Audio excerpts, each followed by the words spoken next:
सोलापूर जिल्ह्यातील मोहोळ या तालुक्यामध्ये संत शिरोमणी रोहिदास महाराज यांची जयंती आज जल्लोषात साजरी झाली। सर्वप्रथम भजन व कीर्तन सेवा सादर झाली, त्यानंतर सर्वांना फुले वाटप करून घेतली। अगदी दरवर्षी मोहोळमधील संत शिरोमणी रोहिदास नगर येथे रोहिदास जयंती सोहळा अगदी जल्लोषात पार पडतो। तर यावर्षी देखील सर्वांनी पुष्पवृष्टी करून घेतलेली आहे संत शिरोमणी रोहिदास महाराज यांच्या प्रतिमेवर। मोहोळमधील सर्व चर्मकार समाज व इतरही बांधव अगदी उत्साहाने या सोहळ्यामध्ये सामील झाले। मोहोळच्या नगराध्यक्षा सिद्धिताई वस्त्रे यांच्या हस्ते प्रतिमेचं पूजन करून घेत आहेत प्रमुख पाहुणे। त्यानंतर लगेच आरती देखील करून घेतलेली आहे प्रतिमेची। अगदी बाल वारकरी तल्लीन झाले होते फुगडी खेळण्यामध्ये।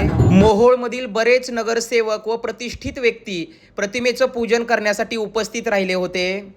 अगदी जल्लोषात या वर्षीचा संत शिरोमणी रोहिदास महाराज यांचा सोहळा संपन्न झाला। आपण देखील प्रतिमेचं पूजन करून घेतलं। हे संत शिरोमणी रोहिदास महाराज आजवर ज्या पद्धतीने सखल ब्रह्मांडातील चर्मकार समाज एकत्रित राहिला, असाच पुढे देखील एकत्रित राहावा हीच तुमच्या चरणी प्रार्थना। त्यानंतर सर्वांनी महाप्रसादाचा लाभ घेतला।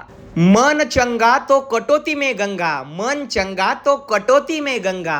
संत शिरोमणी श्री रोहिदास महाराज की जय।